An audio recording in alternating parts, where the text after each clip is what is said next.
Hello, in front of me I've got Garmin Edge 540. In this video I'll show you how to save location.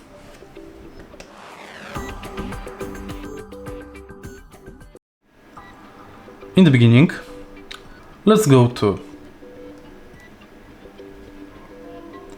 Navigation and select Search.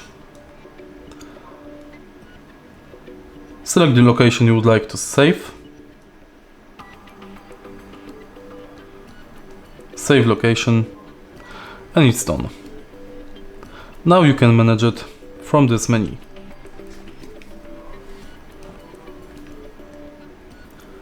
If you find this video helpful, please leave like, comment and subscribe.